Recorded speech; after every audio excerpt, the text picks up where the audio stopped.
Buenas noches.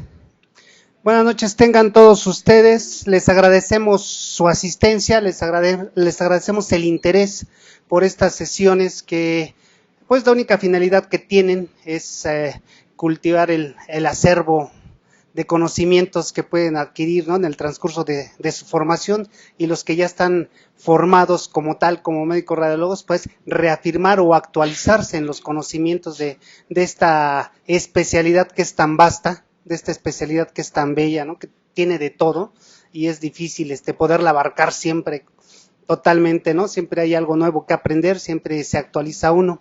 Vamos a darle la bienvenida a la doctora Kitsia Yigal Larios Cruz. Ella nos acompaña del FUCAM.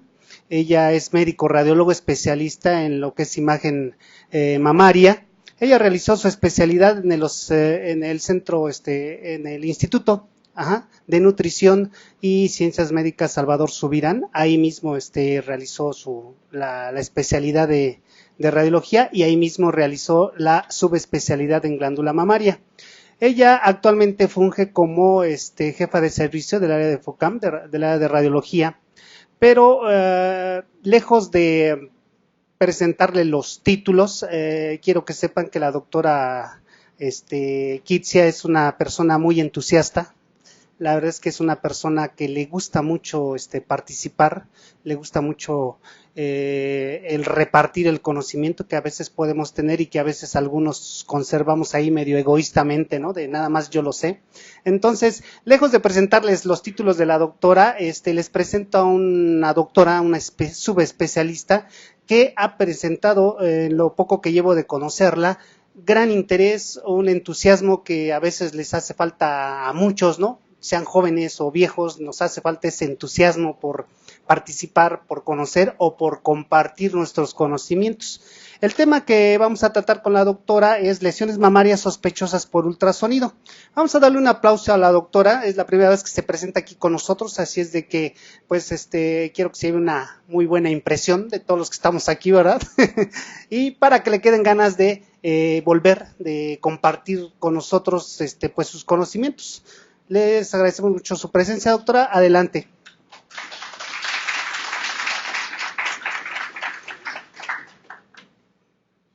Bueno, buenas noches. Muchas gracias por la invitación, doctor. Y pues bueno, vamos a hablar de un tema importante que a lo mejor muchos creemos que es básico, pero realmente es importante para categorizar las lesiones mamarias, y que a veces son como un dolor de cabeza. El tema es lesiones mamarias sospechosas por ultrasonido.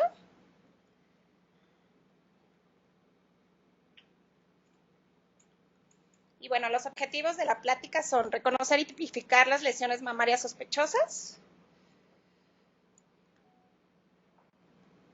conocer las características más comunes de las lesiones mamarias sospechosas y una asignación adecuada del BIRADS de acuerdo a las características observadas. Como todos sabemos, pues el ultrasonido es un método complementario que se utiliza para estudiar zonas de sospecha en mastografía o zonas que son sospechosas por la exploración clínica. Actualmente se ha convertido en una técnica de imagen complementaria fundamental para el diagnóstico radiológico para nosotros como especialistas en mama. Los objetivos del ultrasonido mamario, pues bueno, no son todos, sin embargo son los más importantes, son evitar biopsias innecesarias, evitar seguimientos a corto plazo innecesarios, una guía intervencionista, complementar información clínica, complementar información de la mamografía, que creo es lo más importante, localización de lesiones infravaloradas en mamografía y estudio de cáncer. Pues bueno, la técnica es actualmente tan importante en ecografía mamaria para un diagnóstico de alta calidad como el equipo empleado. Es decir, que todo esto depende de la calidad de la imagen que nosotros podamos tener. Una calidad deficiente, pues bueno, nos traduce en interpretaciones erróneas que realmente son graves. Para esto, pues bueno, tenemos muchas opciones. Una de ellas es la posición de la paciente, que como sabemos debemos de tener una paciente en decúbito, supino u oblicuo, ya que la mayor parte de las mamas tienen un grosor de algunos centímetros, y de esta manera, pues bueno, logramos con el ultrasonido, en ultrasonido de alta frecuencia, obtener buenas imágenes. Las consideraciones mínimas para tener un buen estudio de ultrasonido son un transductor de banda ancha con frecuencia Anteriormente se decía que de 7 MHz, sin embargo en algunas literaturas y ya en la norma 10 MHz y lo máximo de 12 a 18. La posición de la paciente, como lo habíamos comentado, el campo de la imagen, que esto sirve para la configuración de la profundidad del tejido, ya que aparece todo el tejido mamario. No debemos de dejar afuera nada, sin embargo es importante que durante la toma del ultrasonido, pues bueno, dejemos afuera pleura y pulmón, ¿no? Esto para tener un adecuado campo. Determinar las dimensiones de las lesiones. Esto también es importante y para eso tenemos herramientas como el extendido o la imagen panorámica. Los focos, que siempre los debemos de ubicar entre el tercio medio y el anterior y el medio, entre la piel y la pared torácica. Las ganancias, que también, como sabemos, mejoran la resolución del tejido, esto para definir la diferencia entre dos puntos, definirlos como separados. Y la rotulación de imágenes, ¿no? Que es súper importante. Debemos de poner el nombre, al menos debe de incluir el nombre, la lateralidad de la mama, el radio donde estamos encontrando la lesión, los centímetros de la lesión hacia el pezón. Es al menos lo más importante. Sus indicaciones son, pues bueno, determinar la naturaleza de estas lesiones, caracterizar las lesiones sólidas, hallazgos mamográficos inespecíficos, el tejido denso en mastografía, ¿no? Que actualmente sabemos que en mastografía, pues bueno, ya la densidad es un factor de cáncer de mama, no así en el ultrasonido, sin embargo es un muy buen elemento para complementar ese estudio y ver que no haya lesiones dentro de ese tejido tan denso. Y más, pues bueno, en mujeres jóvenes o en mujeres que tienen una mama heterogéneamente o extremadamente densa en mastografía. Para tipificar las lesiones palpables, para la guía de procedimientos intervencionistas, para la evaluación de los implantes mamarios y para las mujeres embarazadas o en etapa de lactancia. Como beneficios, pues bueno, sabemos que es de bajo costo, un fácil acceso, ausencia de radiación y evalúa de manera precisa el tejido celular subcutáneo y la región axilar, que muchos métodos pues no lo tienen. Como limitaciones, pues bueno, es la falta de reproducibilidad y repetibilidad entre un observador y el otro, hallazgos incidentales, una tasa alta de falsos positivos, es operador dependiente, ¿no? Como todos los ultrasonidos mama, hepático, tiroides. No está aún todavía comprobado que tenga un adecuado diagnóstico para el cribado de cáncer de mama. En las mamas tipo A, que también es una limitación, y en la evaluación de microcalcificaciones. Bueno, un poco de anatomía. Como sabemos, la piel del tejido mamario debe de tener aproximadamente 2 a 3 milímetros de grosor y se ve como una línea ecogénica. Posteriormente tenemos la grasa, que la vemos como una zona hipoecoica. Los ligamentos de Cooper, que son estas prolongaciones ecogénicas. El tejido glandular, que se encuentra a la mitad. Y bueno, ahorita veremos los diferentes tipos que manejamos por ultrasonido. La grasa retroglandular, que es similar a la grasa pre, el músculo, la costilla, que es importante y muchas veces ha causado como confusión porque la catalogamos a veces como lesiones, la pleura, que es esta línea fina ecogénica, y el pulmón, que es la parte de abajo. Y bueno, como todos sabemos, y actualmente en la 5ª edición del VIRADS ha habido algunos cambios. Tenemos la composición del tejido, lo dividimos en 3, en homogéneo graso, homogéneo glandular y heterogéneo glandular. Y las masas o nódulos, pues bueno, les vamos a estudiar diferentes características. La primera es la forma, que podemos tener estas 3. Las que están en rojo son los que nos dan valores predictivos positivos para una lesión sospechosa. La orientación, que es paralela y no paralela, los márgenes circunscritos y no circunscritos. La ecogenicidad, tenemos estos diferentes tipos: anecoico, precoico, complejo, hipoecoico, isecoico o heterogéneo, y los hallazgos posteriores. Posteriormente, pues bueno, podemos ver calcificaciones que pueden estar dentro de los nódulos, fuera de la lesión e intraductales. Y los hallazgos asociados, que ahorita fue como un cambio que se hizo en la 5ª edición. El más importante es la distorsión de la arquitectura, pero también hay que evaluar los cambios ductales, los cambios en la piel, en los cuales encontramos el engrosamiento y la retracción, edema, la vascularidad, que como vamos a ver tampoco es un signo específico de malignidad, que puede ser ausente, puede estar interna o puede ser intensa. Y bueno, los casos especiales. Un poco del tejido mamario, pues bueno, este es un tejido graso homogéneo en el cual los lóculos grasos y los tractos de cogenicidad son uniformes, ¿no? Y todos se ven hipoecoicos. El segundo tipo es un homogéneo fibroglandular, en donde vemos esta franja ecogénica, que es completamente homogénea, y el tejido glandular heterogéneo, que este, a su vez, como el tejido densidad C y D en la mastografía, pues bueno, si no lo sabemos evaluar adecuadamente, nos puede dar también errores en el diagnóstico, ¿no? Ya que podemos hacer lesiones que no existen o, por el contrario, no encontrar lesiones que realmente están porque son muy pequeñas y todo esto debido a esa heterogeneidad. Y pues bueno, vamos a entrar ya a las características que nos hacen sospechar de las lesiones, ¿no? La primera es la forma. De las formas que les comenté que maneja el BIRATS, pues bueno, la irregular es la que se asocia con los hallazgos de malignidad. Esta se define como que no es una forma redonda o ovalada, ¿no? Representa aproximadamente el 40% de las lesiones observadas en el ultrasonido, y de este 40% de las lesiones, cuando se llega a una biopsia, pues bueno, el 60% resulta ser malignas y tiene un valor predictivo positivo del 62%. Lo segundo es la orientación, y esto, pues bueno, se marca con respecto a la piel. Tenemos la no paralela y la paralela, ¿no? El valor predictivo positivo de esta es del 78%, y esto solamente se refiere al diámetro, que el diámetro AP tiene que ser mayor que cualquiera de las dimensiones horizontales de la lesión. Muchas veces las lesiones malignas pueden invadir a través de esos planos tisulares normales y crecer en un eje que se sitúa perpendicular a esos planos tisulares, a diferencia de las paralelas que crecen, pues bueno, confinadas en esos planos. Lo tercero son los márgenes, y los márgenes, como vimos, eran circunscritos y no circunscritos. Dentro de los circunscritos, pues bueno, tenemos este tipo, y solamente es, pues bueno, la evaluación de los bordes de la lesión. Tenemos 4 tipos, que son los indistintos, los angulados, los microlobulados y los espiculados. Aquí el valor predictivo positivo se va hacia un 86%. Y esta característica, junto con la forma, actualmente son los de mayor peso para una caracterización tanto BIRATS 4 como 5 en las lesiones encontradas en ultrasonido. Los márgenes no circunscritos, pues bueno, encontramos los microlobulados. En estos son ondulaciones en ciclo corto, más de 3, y tienen un aspecto fenestonado.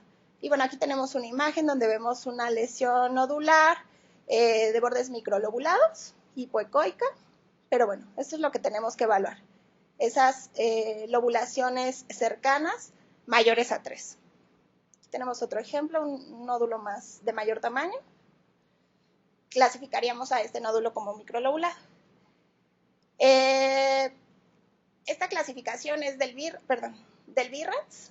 Esta es de Stavros, que aunque ya es un poquito más vieja, pues bueno, digamos que seguimos basándonos mucho en los estudios realizados por el doctor. Son lobulaciones pequeñas, una sensibilidad del 92% y un valor predictivo aquí 50%. Realmente la variabilidad es muy poca. Y bueno, en estos casos lo que nos explican es, si en un nódulo vemos un contorno circunscrito, pero en algunos, un contorno circunscrito, liso, pero en su borde posterior tenemos nódulos microlobulados, directamente se va a esa categoría, ¿no? A una categoría de bordes microlobulados. Otro de los no circunscritos son los indistintos. No hay una clara demarcación entre la lesión y el tejido circundante. Si se dan cuenta aquí, pues bueno, es una lesión hipoecoica con sombra posterior. Sí, no podemos demarcar en dónde empieza la lesión y en dónde está el tejido sano. En estas lesiones, pues en estos márgenes, incluimos el halo ecogénico. Los siguientes son los bordes angulados, que estas son finas proyecciones que se extienden a través del tejido circundante, y bueno, esta tiene un valor predictivo positivo del 60%. Y los últimos que son, los bordes angulados es el más preciso de todos, tiene una sensibilidad del 90% si lo encontramos, y un valor predictivo positivo de hasta el 59%. Y los últimos son los espiculados, que este es el que tiene mayor valor predictivo positivo, que es del 86%. Y bueno, estas son igual líneas delgadas proyectadas del nódulo hacia el tejido, como vemos aquí, estas. y es el más específico. En cuanto a la ecogenicidad, pues bueno, esta es la relación de la ecogenicidad de la lesión con la grasa. También no es un hallazgo específico, sin embargo, el que más se asocia a malignidad puede ser hipoecoico, porque como sabemos, pues bueno, todas las lesiones hipoecoicas son sólidas. Esta tiene un valor predictivo positivo del 65%. Entonces, pues bueno, por sí sola tiene una especificidad baja, la ecogenicidad, o sea, si solamente lo único que encontramos dentro de esa lesión es una ecogenicidad hipoecoica, pues bueno, hay que evaluar el resto de las características para poder hacer la caracterización. La siguiente es la heterogénea, que es una combinación de distintas ecogenicidades y pues bueno, esta tiene un valor predictivo, un escaso valor pronóstico. Y por último, la compleja, que son las que más se asocian a malignidad, las que se han visto, digo, porque tenemos otras más. En esta tenemos componentes tanto sólidos como quísticos, es decir, anecoicos y ecogénicos. Si lo tenemos aislado como dato único, pues bueno, no es de valor diagnóstico, su sensibilidad es baja, 49%, y un valor predictivo positivo del 64%. Aquí tenemos un ejemplo de una lesión heterogénea con componente hipoecoico y ecogénico, y en esta una lesión compleja, ¿no? Donde vemos un contenido anecoico con ecos y este contenido mural adosado a una de las paredes. En cuanto a las características acústicas posteriores, pues bueno, representa las características de atenuación de la masa con respecto a la transmisión de sonido, como sabemos. Y podemos tener estas tres, ¿no? Tampoco es un hallazgo específico de malignidad, sin embargo, la sombra acústica posterior, cuando la encontramos en una de las lesiones, pues bueno, nos da un valor predictivo positivo de hasta un 69%. Puede haber atenuación sin cambios, un refuerzo acústico posterior, que como sabemos es característico de los quistes simples, y un patrón mixto. La sombra acústica, pues bueno, es un sector posterior de la imagen, más oscuro, con sombras delgadas que se extienden en la parte lateral de las lesiones. Y pues bueno, muchas lesiones, no tanto malignas, pero también benignas, se asocian a esta condición, como pueden ser las zonas de fibrosis, las zonas de cicatrices quirúrgicas y bueno, por supuesto, el cáncer. En algunas ocasiones, pues también las macrocalcificaciones. El halo ecogénico grueso también se debe a edema peritumoral y si lo encontramos tiene un valor predictivo positivo del 70%. Es una zona amplia entre la inflamación y la transición de la zona sana con la zona, pues digamos así, enferma, y es solamente la demarcación del tejido, que es esta zonita que tenemos aquí por encima de la lesión. Las calcificaciones como tal no las evaluamos o no es el método ideal para evaluar las calcificaciones. Sin embargo, cuando existen pueden ser un dato sutil, puede estar asociado a carcinoma ductal in situ y lo que vemos y lo que se asocia más son focos ecogénicos dentro de un nódulo. Como vemos estos puntitos ecogénicos, que bueno, en este caso como son muy pequeños, pues no traducen ningún reforzamiento posterior ni ninguna sombra. Cuando son macrocalcificaciones sí podemos encontrarlas. Entonces sí tenemos que tener cuidado porque pues bueno, muchas veces mandamos un ultrasonido para evaluación de calcificaciones. Esto no es correcto. Lo correcto es iniciar con una mamografía para evaluar las calcificaciones y posteriormente, dependiendo del hallazgo que tengamos en la mamografía, pues bueno, dirigidamente iremos a realizar el ultrasonido. Los siguientes son los hallazgos asociados y bueno, los nódulos pueden tener el siguiente efecto sobre el tejido circundante, ya sea la distorsión de la arquitectura, que es el que más asocia a malignidad. Esta se caracteriza por obliteración de los planos tisulares, compresión del tejido tisular, rectificación de los ligamentos de Cooper, así como engrosamiento y el anillo o halo ecogénico. Digo, antes era halo ecogénico, actualmente se dice anillo ecogénico. Los siguientes son los cambios ductales, es otra cosa que tenemos que evaluar, en donde, bueno, la ramificación normal debe de ser uniforme, regular y escalonada, por lo cual van disminuyendo del calibre desde salir al pezón y hacia zonas periféricas. ¿Qué podemos encontrar? Tenemos tres tipos de situaciones en donde podemos encontrar una dilatación quística, que puede ser de uno o más conductos, ya puede ser por irregularidad del calibre o de la ramificación. La extensión de ducto a nódulo, que puede ir desde el nódulo hacia hacia el pezón o al revés, y podemos encontrar nódulos, trombos o detritos intraductales. Esto también es importante evaluarlo, pues porque muchas veces de esto depende la clasificación que vayamos a dar, ¿no? Y por ejemplo, como en este caso es una dilatación ductal donde vemos ecos internos, entonces tenemos que hacer como muchas medidas para descartar que sea realmente una lesión sólida o que solamente se trate de detritos. Y bueno, una clasificación que vemos en estabros es una extensión ductal y el patrón ramificado. Estas también son de gran importancia. Son proyecciones del tumor en el interior del conducto. Tenemos que hacer una búsqueda intencionada, porque por sí solos y si no tenemos la experiencia, pues no la vamos a ver.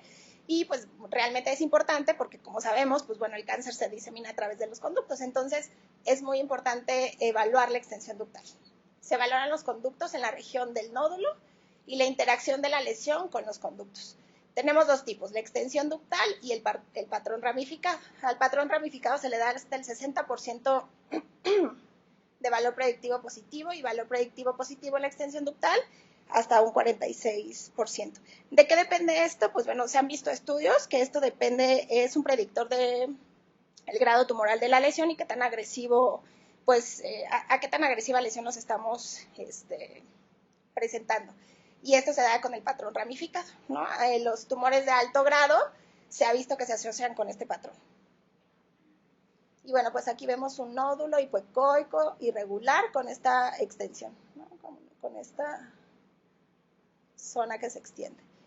Y las ramificadas sí es un poco más difícil de verlo porque son, en este caso podemos encontrar en una dilatación de hasta 5 milímetros, ¿no? Que realmente sí sería fácil de verlo. Sin embargo, en la ramificada no, porque son pues menores a veces de 2, 3 milímetros. Entonces sí debemos de minuciosamente explorarlos. Y bueno, este es otro ejemplo donde claramente es la zona retroareolar, el nódulo hipoecoico heterogéneo y con esta extensión, ¿no? Hacia el ducto. Otro hallazgo asociado son los cambios cutáneos, en donde encontramos el engrosamiento de la piel. La piel, recordamos que es esta fina línea ecogénica que debe de medir hasta 2 milímetros, ¿no? 2 o 3 milímetros, excepto en los pliegues inframamarios y periareolar, que podemos encontrarlo hasta en una dimensión de 4 milímetros. Puede ser focal o difuso. Y la otra situación es la retracción cutánea, que bueno, vemos una superficie cóncava y mal definida. Es importante ver y examinar y saber la historia clínica del paciente. ¿Por qué? Porque muchos pacientes que tienen ya una terapia con radioterapia, pues bueno, vamos a encontrar un engrosamiento y una retracción cutánea. Entonces sí es importante hacer una historia clínica adecuada. ¿Qué otra cosa? Pues bueno, las enfermedades sistémicas, ¿no? Pero esto más lo relacionamos con el edema.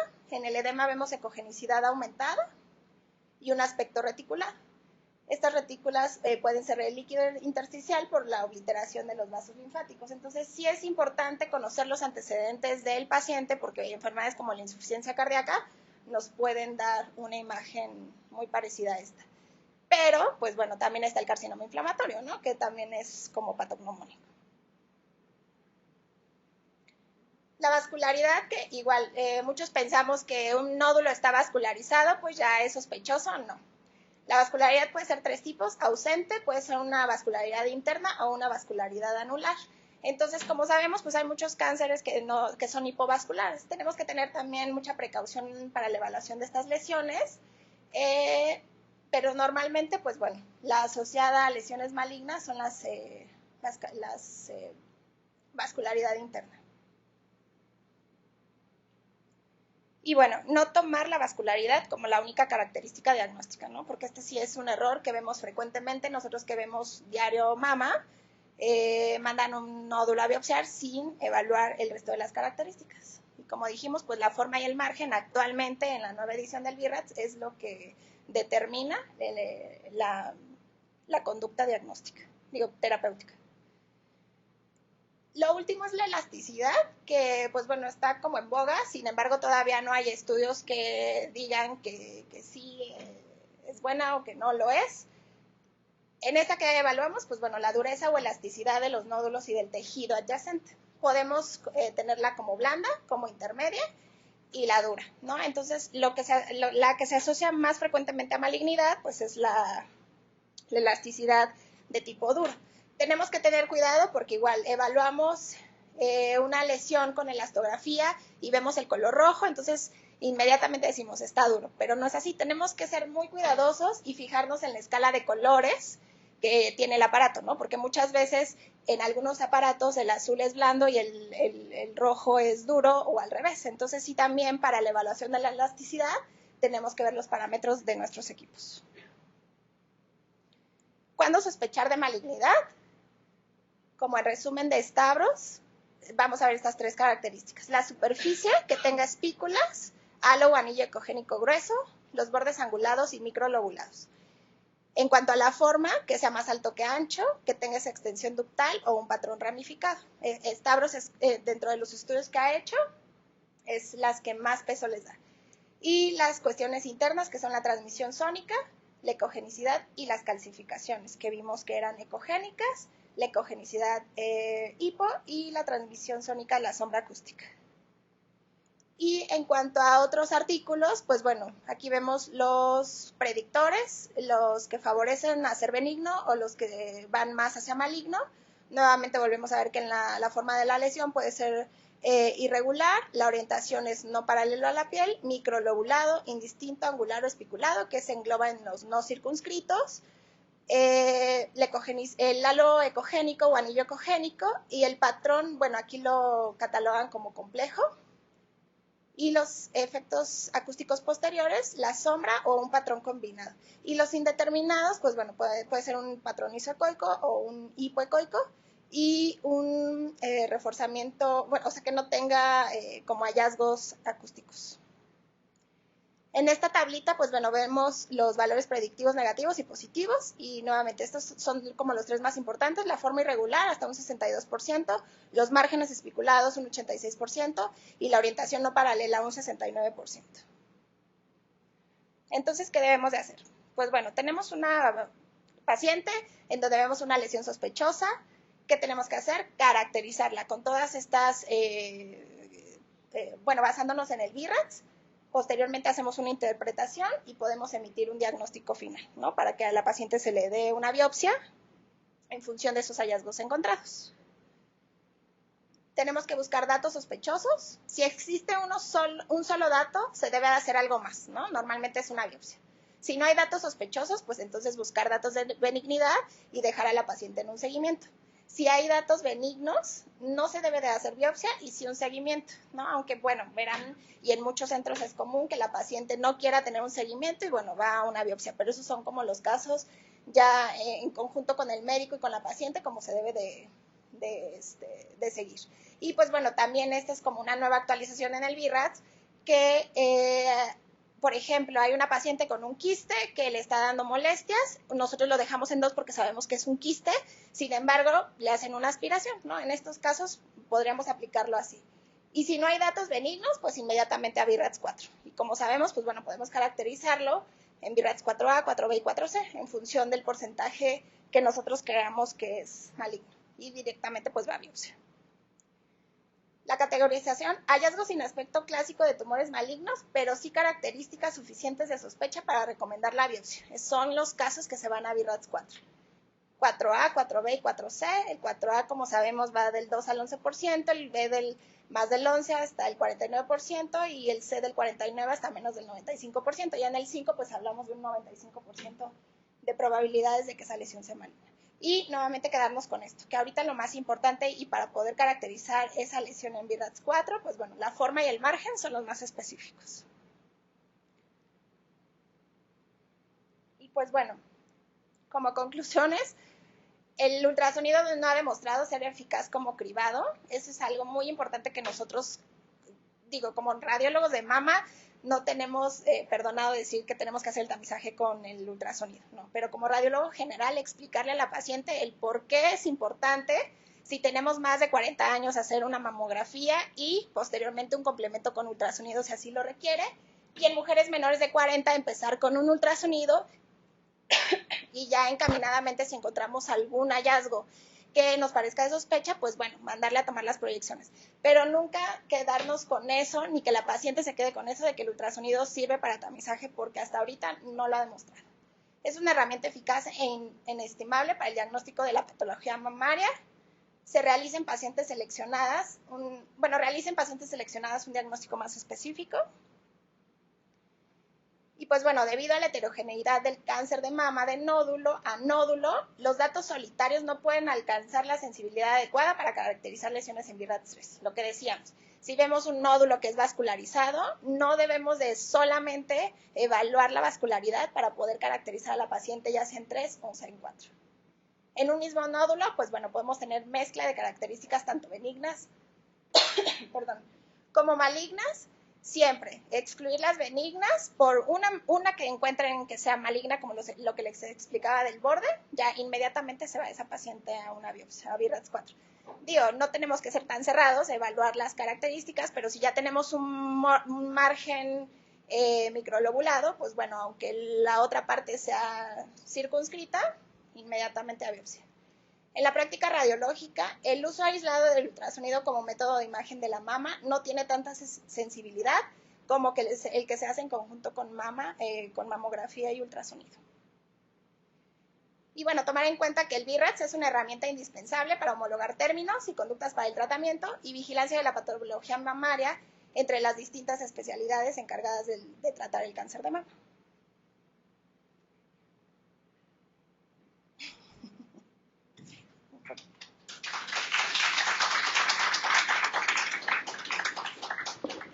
Muchas gracias, le agradecemos a la doctora su presentación. No sé si tengan alguna duda o comentario al respecto. Tenemos un poquito de tiempo para alguna pregunta. ¿No, nadie? Bueno, voy a entregarle a la doctora su constancia por su participación, agradeciéndole, doctora, su visita y esperemos que no sea la última vez que la veamos por acá. Gracias. Vamos a darle un aplauso a la doctora.